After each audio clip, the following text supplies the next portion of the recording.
Yo! Donc, j'ai choisi de commencer un cycle de 12 semaines. Et voici le premier compte-rendu, si c'est comme ça va s'appeler, de ce cycle de 12 semaines.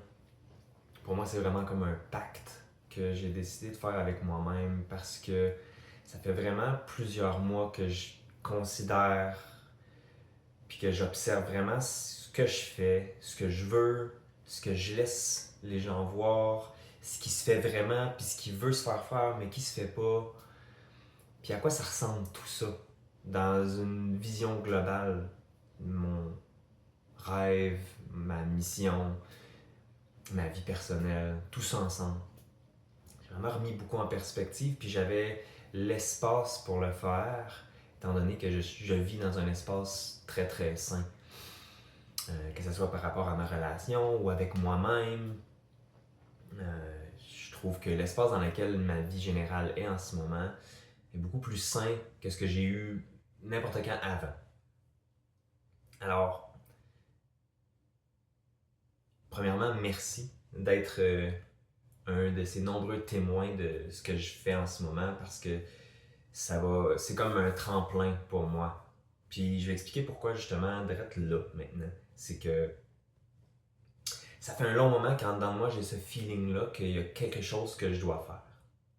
Comme j'ai cultivé tellement de différents outils, de mindset, ma vision, j'ai aiguisé mon esprit, j'ai fait l'expérience de différentes choses pour euh, me challenger, comme par exemple quand je suis allé à Vipassana, qui était un cours de méditation de 10 jours. Donc on médite à peu près 10 heures par jour pendant 10 jours. C'est très challengeant, très bénéfique. J'ai appris beaucoup de ça.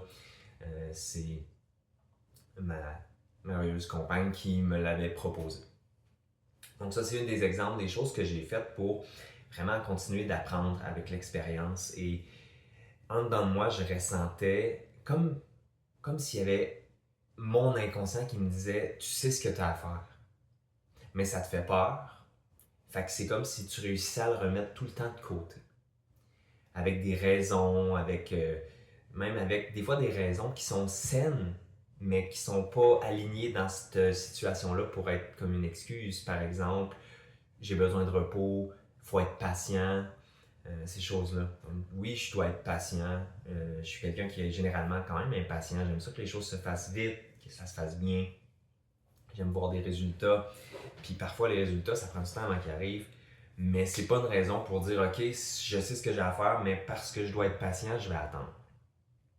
Alors, ce que j'avais à faire, c'est de clarifier ce que je dis non, ce que je dis oui, puis de vraiment activement prendre l'espace que le non m'offre, puis le remplir avec tout ce que j'ai besoin. Puis pour ça, j'avais besoin de structure, et étant donné que j'ai beaucoup fonctionné dans ma vie par élan, je sais pas si tu vas relate à ce que je dis là, mais c'est peut-être de la manière que j'ai été élevé ou de la manière que j'ai interagi avec le monde autour de moi, avec la vie quand j'ai grandi.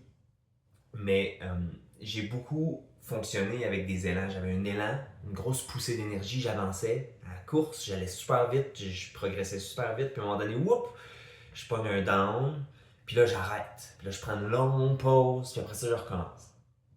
Ce qui manquait, c'était une grande constance là-dedans. Des choses qui sont naturelles pour moi et qui gardent cet élan-là. C'est bien d'avoir des hauts puis des bas dans la vie, mais c'était trop des gros hauts puis trop des gros bas. Donc là, je viens pour rééquilibrer le tout. Puis c'est ce mouvement-là que je ressentais qu'il avait besoin d'être fait. Puis je crois honnêtement que ça me faisait peur parce que c'est comme si je sais en dedans de moi que ce mouvement-là, de faire ça, là, le clash, de ce cycle-là de 12 semaines qui a pour but non de juste durer 12 semaines, mais pour continuer à tout jamais. Mais je savais que ça allait me changer pour le mieux. C'est comme si j'avais peur de ce qui allait émerger de ça parce que je suis confortable dans la petite misère que ça me donne d'être dans cet entre-deux-là. Alors, c'est ça, c'est pour ça que j'ai comme décidé de faire ça en premier lieu. C'était parce que je savais que ça devait se passer. Je savais qu'il y a un mouvement que je devais créer. Et ça, c'est le mouvement. Mais je dois le créer avec structure, avec constance, avec clarté et avec authenticité. La deuxième raison pourquoi j'ai fait ça, c'est la raison pourquoi ça rentre dans des vidéos maintenant et que je décide de strip down les façades puis juste amener ça clair et net, cru comme l'os. C'est parce que j'ai beaucoup réfléchi, c'est quel lien que je vais avoir avec les gens qui me suivent, c'est quel message clair, quelle instruction ou quelle guidance, quel outil, tu sais, tout ça. Qu'est-ce que je veux apporter? Puis comment je veux que ça soit perçu? Parce que c'est vraiment important. Ce que je vais décider qui est disponible à être vu, à être compris, va être ce que vous allez prendre, puis ça va être les raisons pour lesquelles vous êtes là. Alors, si je peux être plus clair, qu'est-ce que je vais apporter aux gens qui me suivent, puis qui prennent le temps d'être attentifs à ce que j'ai à partager. Mais c'est de partager c'est quoi ma vie, puis comment je me sens, comment je vois les choses, mais aussi te montrer que ce que les sujets que je parle, que je partage, je veux non seulement les partager puis qu'ils soient conscientisés par les autres, mais aussi l'incarner puis montrer comment je l'incarne. Qu'est-ce que je fais moi dans ces moments-là? Alors, c'est les deux raisons principales pourquoi je fais ça. Et après une semaine, mais là, c'est sûr que je suis à peu près à jour 11. Là. Moi, dans mon petit journal, j'ai écrit des jours. Je compte les jours, puis j'écris tous les jours comment je me sens, ma vision pour la journée, des points importants qui passent. Je laisse vraiment juste, le journaling, c'est vraiment juste pour laisser les choses se placer sur le papier. Alors, c'est ce que je fais. Je suis à peu près au jour 11 en ce moment. Puis les premières étapes que j'avais rajoutées, c'était vraiment me lever tôt. Donc moi, j'aime bien me lever à 5h55.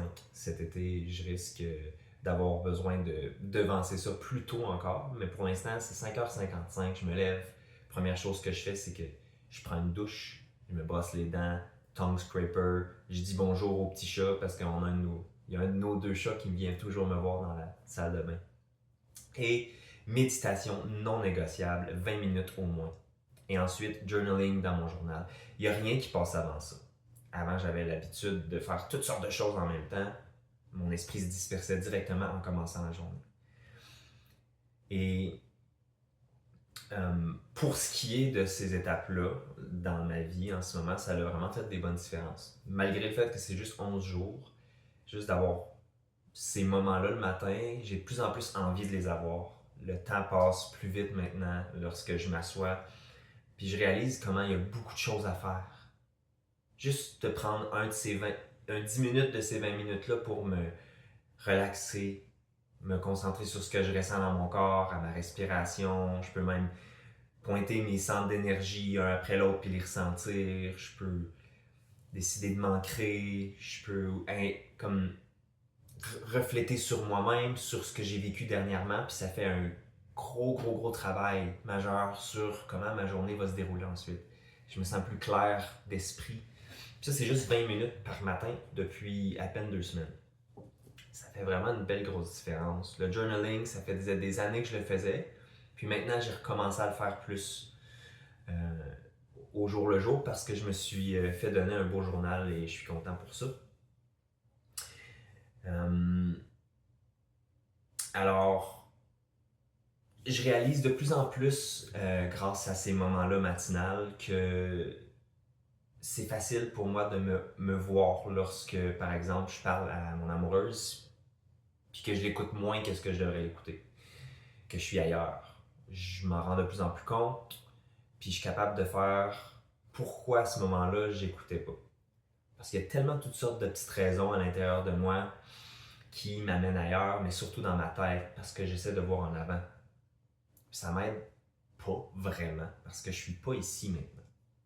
Alors, ça, c'est les grands défis que j'ai eus cette semaine. C'était, malgré l'excitation d'être capable de faire tout ça tous les jours puis de me sentir bien, je me suis entraîné avec constance, comme je n'avais pas fait avant, avec des nouveaux entraînements que je me suis concocté puis je trouve vraiment plaisant, même si en ce moment je suis hyper sore. Ça m'amène beaucoup de clarté. à travers l'excitation sur ce qui aussi a besoin d'attention pour que je sois présent, que je sois là, puis que j'apprécie chaque moment de ma journée. Que ça soit pas juste comme un side gig d'être en vie, puis que le reste il est tout là à préparer ce qui a besoin d'être préparé. C'est à l'inverse. Ce qui doit se préparer dans ma tête devrait être secondaire. Puis la présence que j'ai dans le moment maintenant, ça devrait être la priorité. Ça, c'est ce que j'ai remarqué qui est un grand défi. J'ai remarqué aussi qu'en étant dédié à ces cycles-là, à ce changement-là pour solidifier ma vie, c'est que je suis pas tout seul. Tu sais, si je vivais tout seul, puis que je décidais de faire ça, je pourrais, oui, je pourrais être plus. C'est quoi le mot? Exposé. Je pourrais être plus exposé aux distractions, à toutes sortes d'affaires, oui, tout seul. Tu sais, quand il y a personne qui regarde, c'est comme il y a des parties de moi qui ont plus de facilité à se laisser aller. Mais l'affaire, c'est qu'en étant avec quelqu'un, qui m'inspire beaucoup, ça me donne envie encore plus d'être droit dans ma pratique. Mais aussi, ça me fait voir comme, tu sais, quand on a une famille à prendre soin, on n'est pas tout seul, faut être capable de balancer les choses puis pas être trop rigide. Puis moi, quand je prends des décisions, parfois ça m'arrive d'être trop rigide, de vouloir la suivre à la lettre, puis qu'il n'y ait rien d'autre qui passe à côté, en premier avant ça. Puis j'apprends à garder ma structure, faire les choses que j'ai besoin de faire, mais que ce soit ma responsabilité. Si par exemple ma compagne a besoin de mon aide ou qu'elle vit un moment plus difficile, je dois à ce moment-là, par exemple, trouver l'équilibre entre faire ce que j'ai à faire, mais aussi prendre le temps de prendre soin. Puis de changer un petit peu la journée que j'aurais prévue dans ma tête parce que je ne suis pas tout seul. Alors c'est vraiment intéressant de traverser ces choses-là. Beaucoup de réflexions qui pourraient arise tout le temps, mais en fait, je suis de plus en plus présent, donc je suis content de ça. C'était pas mal ça le compte-rendu là, que je voulais partager sur ce que je vis en ce moment. Je pense que ça va se devenir plus clair, plus précis, puis genre des mémoires aussi plus vives de cette semaine-là, plus que je vais en parler. Mais j'avais envie de finir la vidéo avec un rêve que j'ai fait. J'ai fait 3 rêves dans les derniers mois qui me restent très très clairement dans ma mémoire. C'est des messages très importants que j'ai reçus à travers ça. Puis il y en a un qui a beaucoup rapport avec le mouvement dans lequel je suis et que je vais partager avec toi. Donc, j'étais dans une cabane, on pourrait dire un chalet. Ce chalet-là était fait comme sur le long, on pourrait dire un genre de prisme rectangulaire. Puis, dans le lit au bout de ce chalet-là, je suis avec mon amoureuse et il y a comme le reste du chalet d'un côté, mais on n'y a pas accès, et l'extérieur de l'autre côté. Mais on reste toujours dans cette petite pièce-là. On va se coucher, puis il commence à avoir du bruit, puis je sens qu'il y a comme des choses qui bougent, il y a des êtres autour de nous. Donc, c'est quand même loin, mais je vais essayer de l'expliquer d'une façon claire. Il y a des petits intrus. Donc, je me lève, je vais voir, et c'est des petits animaux de la forêt. Fait que je les prends, j'ai comme pas peur d'eux, mais ils se promenaient, tu sais, en dedans, ils n'ont pas d'affaires là, mais je les ai comme pris, puis je les ai emportés avec nous, dans le lit. Puis là, mon amoureuse était comme avec les petits animaux. Puis c'est comme si j'avais un réflexe instinctif qui disait comme si eux réagissent à quelque chose, c'est qu'il y a quelque chose qui se passe. C'est comme un peu si eux étaient mon signal d'alerte. Puis là, je les sentais justement à un moment donné où ils tremblaient, ils avaient peur. Je me suis levé, je me suis dit, je vais aller voir ce qu'il y a. Puis, à force d'avoir eu plein de différents petits intrus, à un moment donné, je me tourne puis je vois qu'il y a comme une grosse bête poilue qui essaie de rentrer par une fenêtre qui est barricadée un peu, mais mal barricadée. Puis elle rentre en dedans, puis là, sur le coup, je regarde, puis j'ai comme pas trop peur, je suis pas trop sûr quoi faire, c'est un gros loup. Ce gros loup-là s'approche, puis en m'approchant de lui, je lui fais sentir ma main, puis je me rends compte que c'est un allié. Puis au fil de fil en aiguille ou au fur et à mesure de ce rêve-là, ce qui se passait en fait, c'est qu'après le loup, je me rendais compte qu'il était là pour surveiller puis protéger. Puis il y avait de plus en plus des intrus bizarres, comme que ce soit des extraterrestres, des zombies, des créatures comme on peut imaginer, qui rentraient, puis le loup, il m'aidait à savoir où ils étaient, puis lui, je lui disais d'aller les arrêter. Puis après cette étape-là, j'ai trouvé une épée. Puis cette épée-là, euh, quand que je l'ai trouvée, après ça, le loup était plus là, mais il était comme là en présence. J'étais moi-même mon propre signal. J'étais debout et je protégeais l'espace et je piquais chaque intrus avec mon épée. Et quand je les piquais, pouf, ils partaient. Puis j'avais quand même une job qui augmentait de plus en plus au fil de la nuit. Et plus que j'avançais, à un moment donné, je faisais juste les trancher en deux tout le temps. Jusqu'à temps qu'à un moment donné, il y a aussi des rescapés qui rentrent, en plus des intrus. Donc on était une gang, on s'entraidait, je protégeais principalement. Et il y avait de plus en plus d'intrus difficiles et différents, jusqu'à temps qu'un intrus arrive qui était déguisé en rescapé avec nous, comme s'il était un membre de l'équipe. Et il a voulu m'attaquer. Et quand j'ai voulu me défendre, il avait une armure.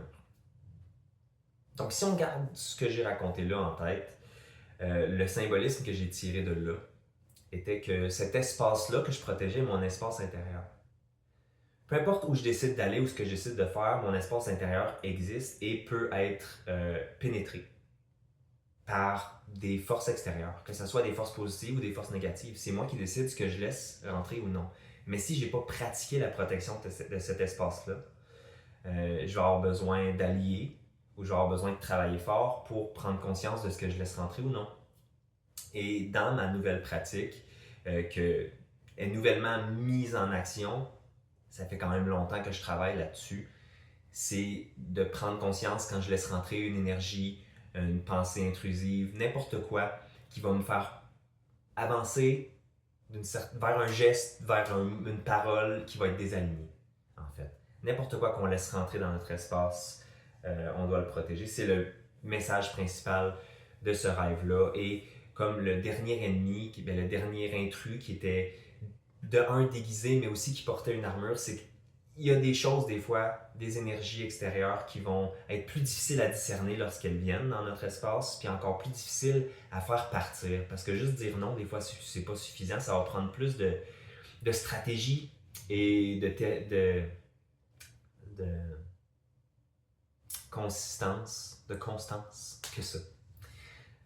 Donc, c'est ça. Je te laisse réfléchir là-dessus. Ça fait déjà presque 18 minutes. Je trouve que c'est plus qu'assez, peut-être même trop. Mais merci d'avoir été là.